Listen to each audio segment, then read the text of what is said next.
வாழிய, தென்னம் பொறுப்பின் தலைவா வாழிய, செரியனே வாழிய, தென்னவனே வாழிய, இதுவரை பழிச்சொற்கள் சேராத பஞ்சவனே வாழிய. உங்களிடம் கூறுவதற்கு ஒரு செய்தி உள்ளது வேந்தே. என்ன செய்தி? வேந்தே, தங்களை காண ரவுத்திருப்படும் பெண் ஒருத்தி நம் அரண்மனை வாசல் நிற்கின்றார். அவள் பார்ப்பதற்கு காளி போன்று இருக்கின்றார், ஆனால் காளி அல்ல.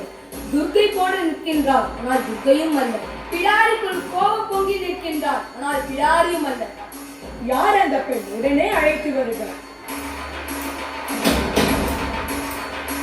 நீரொழுகும் கண்களுடன் என் முன்னிற்கும் யார்? சிறப்பின் நினைவு வியக்க உள்ளூர் புன்கண் தீர்த்தோ நன்றி வாயில் கடைமணி நடுநா நடுங்க ஆவில் கடைமணி உகுநீர் நெஞ்சு சுட தான் தன் அரும்பெயர் புதல்வனை ஆயின் மடித்தோன் பெரும் பெயர் புகார் என் பதியே.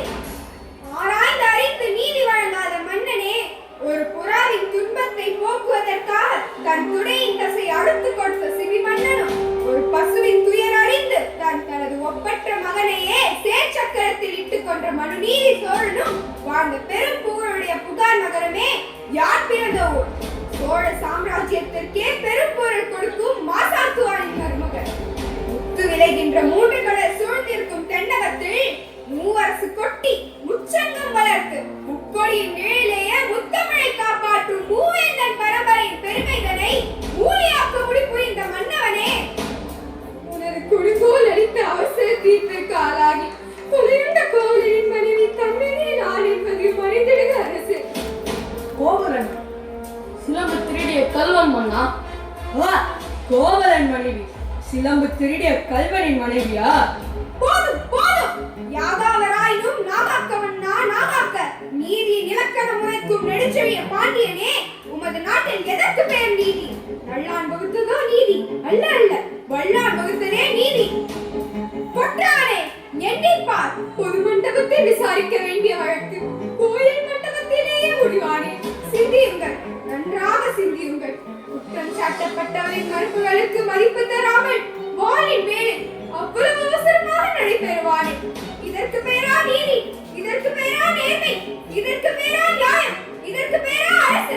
உனக்கு பேரா அரங்காக்கும் மன்னன்? ஆத்திரத்தில் உன் அறிவு கண்ணை மூடிவிடாதே கண்ணகி.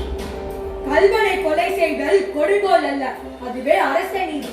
உன் கணவன் கையில் இருந்தது கோபுரந்தேவியின் சிலம்பு. அது கோபுரந்தேவியின் சிலம்பல்ல, கோவலந்தேவியா கண்ணகியின் சிலம்பு. நம்ப முடியாது என்னால். நீ யார் நம்புவதற்கு? உன்னை யார் நம்ப சொல்கிறார்கள்? உன் மீது வழக்குரைக்க வந்தவள் நான், குற்றவாளி நீ. நான் குற்றவாளியா? ஆம், நீ குற்றவாளி. அதனால் தீர்ப்பு வழங்கும் உரிமை உன் கையில் இல்லை. இதோ இருக்கிறார்களே வேந்தமிக்க மனிதர்கள், இவர்கள் சொல்லட்டும் நல்ல தீர்ப்பை.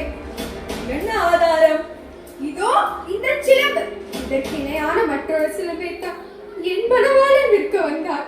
மா பாவிகள் அதை கொன்று குவித்து விட்டனர். அப்படியானால் தேவி அணிந்திருக்கும் சிலம்பு அதில் ஒன்று என்னுடையது. அதற்கு அடையாளம்? அடையாளம் வேண்டுமா? 1000 கேள்விகள் என்னை கேட்டு உன்னை குற்றமற்றவனாக்கிக் கொள்ள துடிக்கின்றாய். இப்படி ஒரு கேள்வி என்னத்தானே கேட்டிருந்தால் நீதி வழுவா நெடுஞ்செழியன் என்ற பெயர் உன்னை நிலைத்திருக்குமே, தான் உயிரும் தங்கி இருக்குமே. அது உன்னுடையது என்பதை நிரூபித்து காட்ட முடியுமா? மன்னவா, உன்னுடைய மனைவியின் பழைய சிலம்பிலேயே உள்ள பறல்கள் முத்துக்களா மாணிக்கங்களா? முத்துக்கள், அதுவும் பொற்கை முத்துக்கள். என்னுடைய சிலம்பிலேயே உள்ளவை மாணிக்க பறல்கள். அப்படியா? எங்கே பார்க்கலாம்? தேவி, சிலம்பை கொடுங்கள். பார்த்தாயா முத்து பறல்களை? அடுத்த சிலம்பு. மாணிக்கங்களா? மாணிக்க பறல்களா? மாணிக்கங்கள் அல்ல, தர்மத்தின் கண்கள் வடிக்கின்ற ரத்த துளிகள் மன்னா, ரத்த துளிகள். பாண்டியா, உனக்கு இன்னும் சந்தேகம் இருந்தால் இதோ மற்றொரு சிலம்பு, மற்றொரு சிலம்பு, மற்றொரு சிலம்பு, மற்றொரு சிலம்பு. அமைச்சர்களே, அறம் கூறும் சான்றோர்களே, இதற்கென்ன பதில்? தலை தொங்கி விட்டதா? நீதி கவிழ்ந்து விட்டதா? நேர்மை மடித்து விட்டதா? வாழ்வை அழித்து விட்டதா? நெடுஞ்செழிய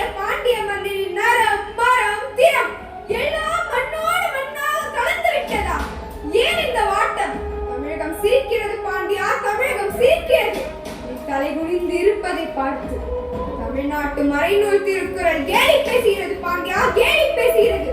உன் நீதி வழங்கும் செய்தி கேட்டு ஆனை சேனை ஆயிரம் எதிர்த்து வந்தால் செம்மாந்து வழி நடத்தும் உன் வீரம் எங்கே, கம்பீரம் எங்கே, மனத்தனம் எங்கே, வெற்றி திருப்பார்வை எங்கே எங்கே? பொன் தொழில் செய்யும் கொல்லனின் பொய்யுரை கேட்டு அறநெறி தவறிய நானோ அரசன்? இல்லை இல்லை, நானே கல்வன், நானே கல்வன். அறம் தவறாது குடிமக்களை காக்கும் என் ஆட்சி இன்று பேய் செய்தது. என் வாழ்நாள் அழியட்டும், என் ஆயுள் முடியட்டும். அரசே, அரசே! சாய்ந்த வெண்கொற்ற குடையை உயிர் கொடுத்து நிமிர்த்து விட்டீர்கள். இனி என் உயிர் தங்காது, என் உயிர் தங்காது, என் உயிர் தங்காது.